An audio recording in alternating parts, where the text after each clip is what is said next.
At this time, I'd like to introduce our keynote speaker for tonight, Rita Frazer. The National Farm Broadcasting Association, or the NAFB, passed its presidential gavel on to Rita Frazer. She's previously president-elect and will now serve as national president. She was elected national vice president in 2017 and has served on the executive committee the last 2 years. Frazer, a 30-year farm broadcasting veteran, she started when she was 4. As a longtime member and leader of the organization, Rita has had this to say about the NAFB. Quote, "Being a part of this organization has truly shaped my career from the start. I don't think I would have had the start that I had or any of the career that I've had without NAFB. The connections I've made over the years and the skills I've learned, I can trace them back to experiences I've had with this group." It's a wonderful group, by the way.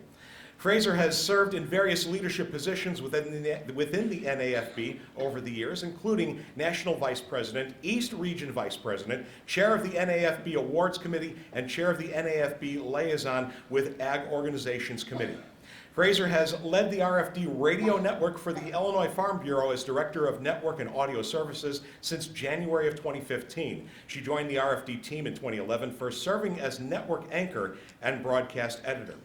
As director, Frazer is responsible for the management and administration of the RFD Radio Network. Rita is also a full-time farm broadcaster, working with her team to produce and distribute more than a dozen programs each weekday used by more than 80 Illinois radio stations. You can hear her locally on WTAD. She's received several awards for her farm reporting and service to the Illinois agriculture over the years. As president, Frazer will serve on the NAFB Board of Directors and will represent NAFB at several national events, including the American Farm Bureau Federation Annual Convention and Trade Show, Commodity Classic, and many others over the next year. Please help me welcome Rita Frazer.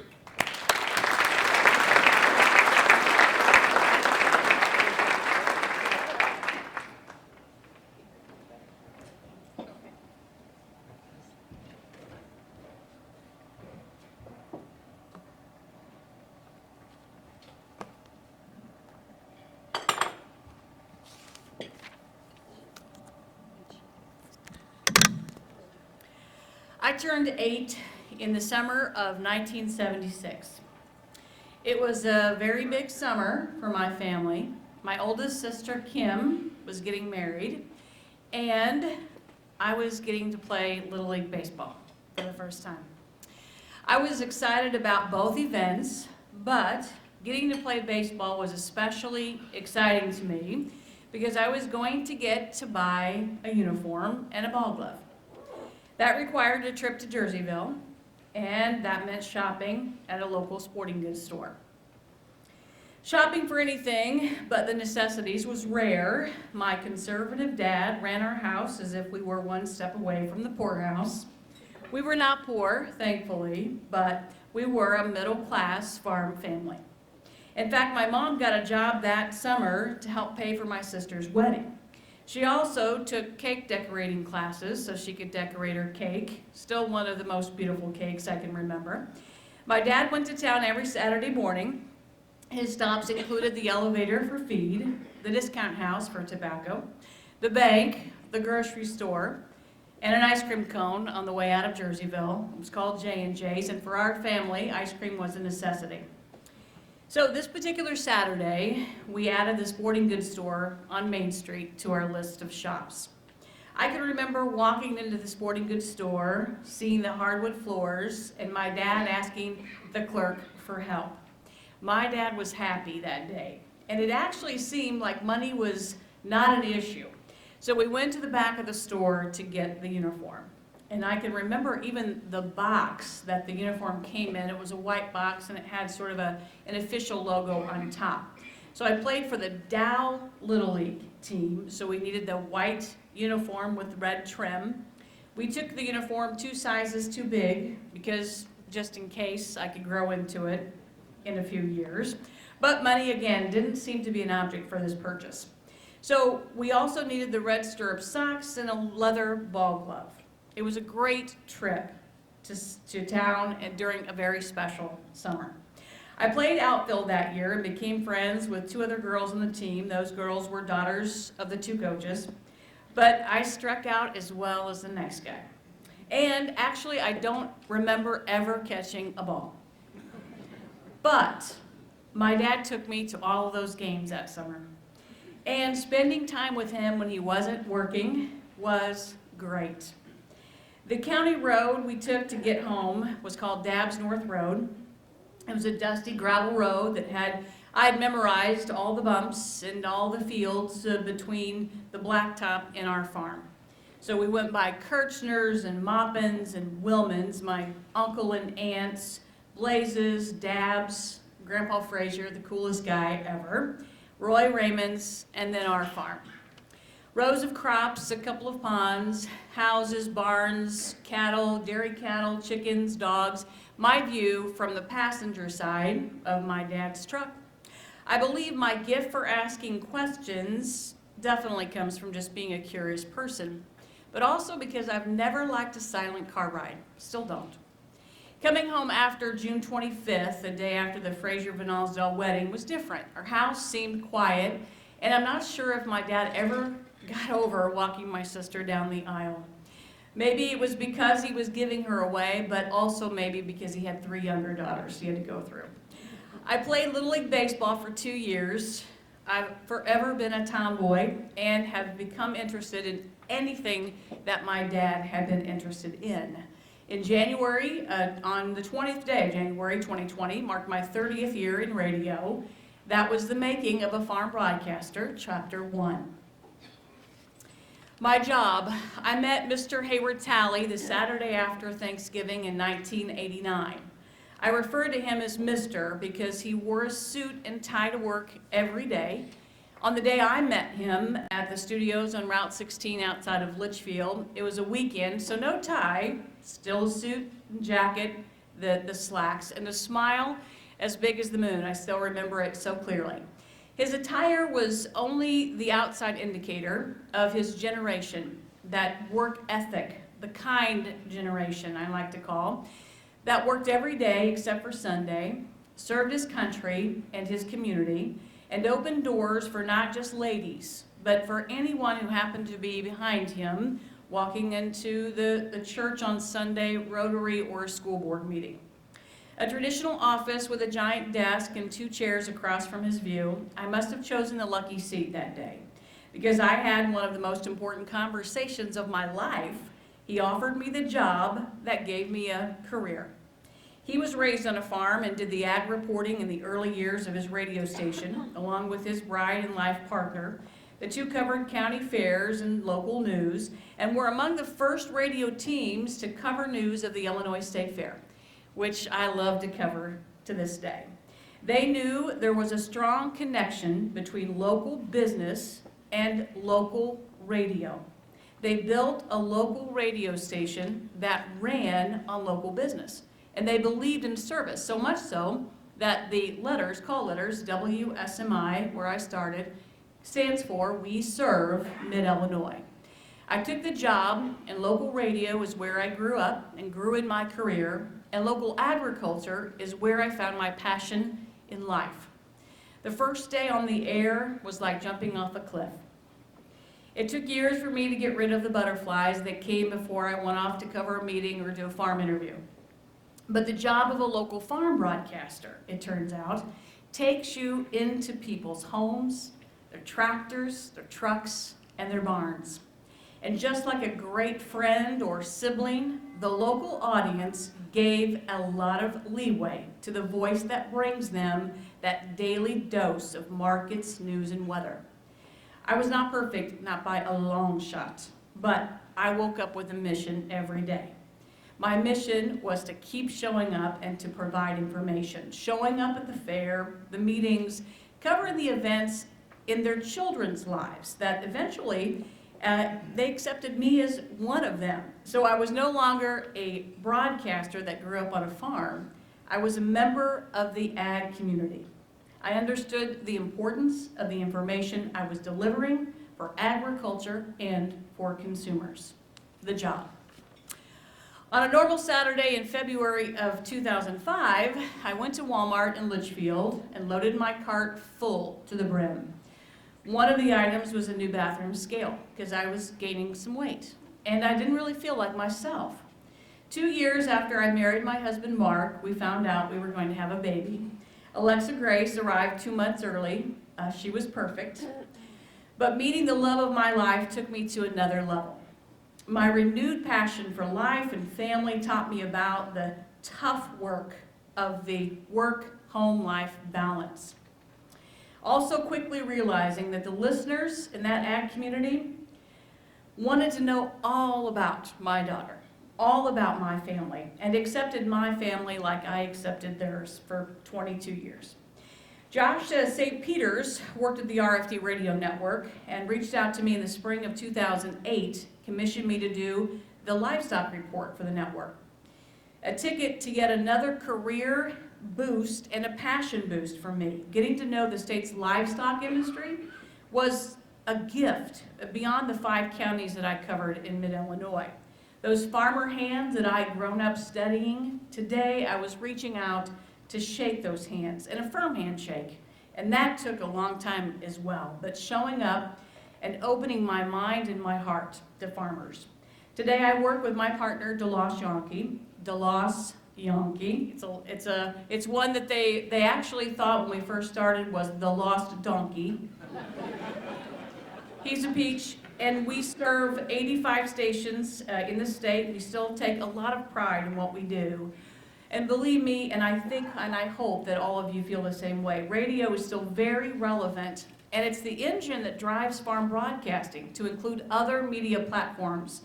So social media and the web and podcast, very important. But there's nothing as personal as radio, farm radio. We take it personal because it is personal to us. About 2 years ago, I started a hashtag with hashtag the best people work in agriculture. And I truly believe that, and I think all of you believe that as well, or you would not be here tonight. A friend of mine, you'll see a picture of him. He's sitting near the back. One of your very own, Tim Myers, is here. Tim, just wave your arm back there. Ha ha.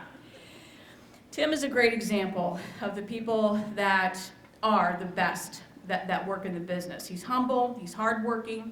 He took the Illinois pork producers to a great level of promotion and prepared the Illinois pork producer members to be in the spotlight. And as you know, farmers are not as comfortable doing that as most people. So he prepared them. So as the Illinois farm families and the USFRA, U.S. Farmers and Ranchers, when they started to encourage farmers to tell their own story, Tim was already ahead of the game.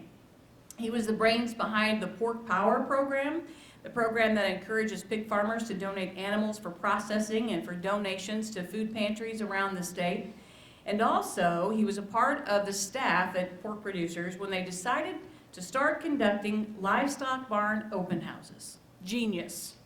It's an education effort that has paid off in a big way, inviting the public, neighbors, and friends inside protective structures to get a first-hand look at barns and ask questions. Now he operates his own consulting business, and he still works with the Illinois Livestock Development Group, and thankfully, I'm a part of that team that helps to promote livestock around the state. In fact, we are all thrilled that Tim and his family just completed this past fall their new cattle barn, and will be inviting all of you, I'm hoping, right, Tim, to an open house this spring when Trevor, his son, graduates from college and comes home to farm. That's what the livestock industry can do for you. So let's give Tim a round of applause.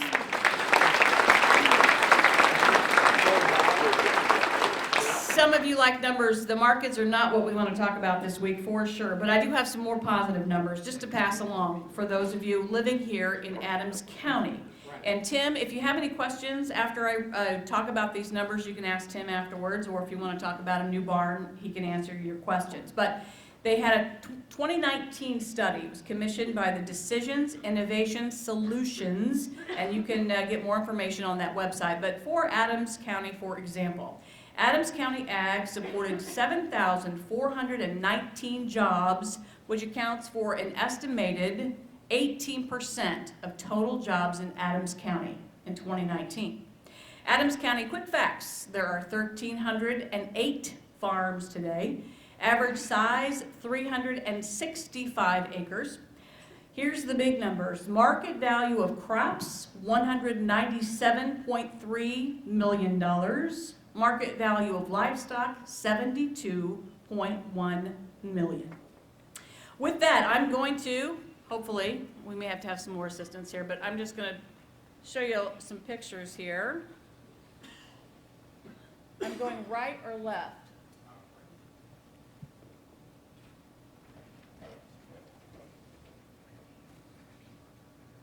Okay, just aim it.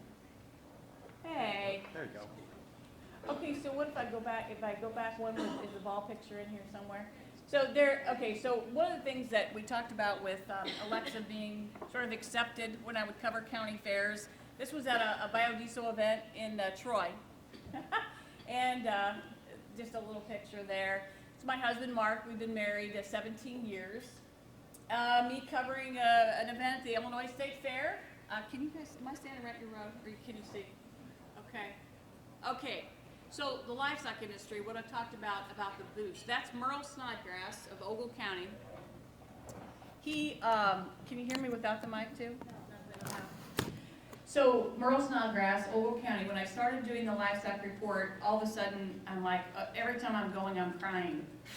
Because every story is so moving and wonderful.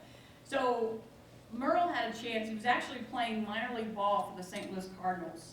And he gave up that position to go home and farm after his father died when he was about 19. So that says a lot about what he's doing. And these farmer's hands, these actually are Eric Johnson's dad's hands. I just wanted to have a picture of a farmer's hands because they mean so much to me and to all of you. Hey, you know him?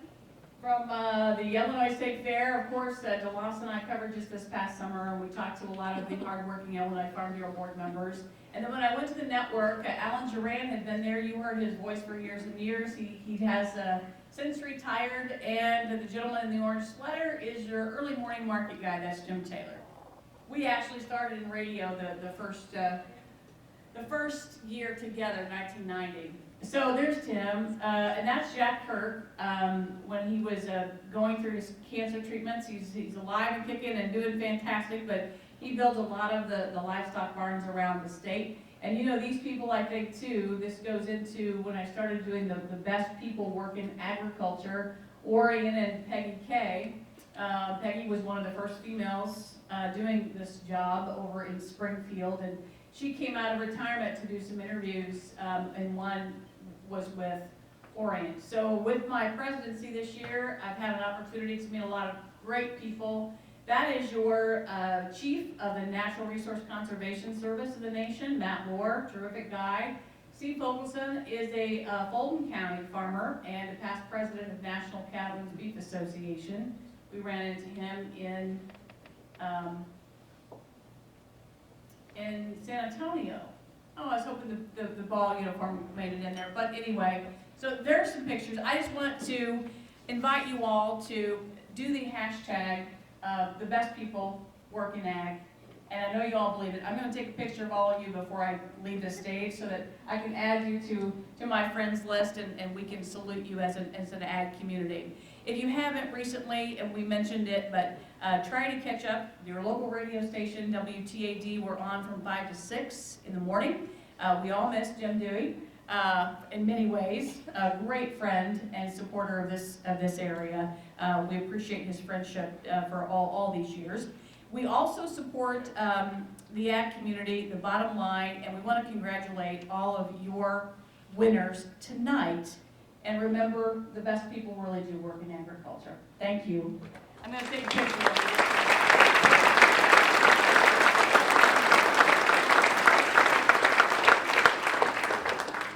How do you think this will turn out?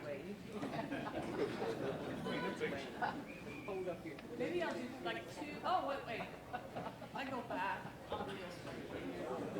So can everybody just mind either raising your hand and, on 1, 2, 3, the best people work in ag. 1, 2, 3. The best people work in agriculture. Thank you guys. Appreciate it.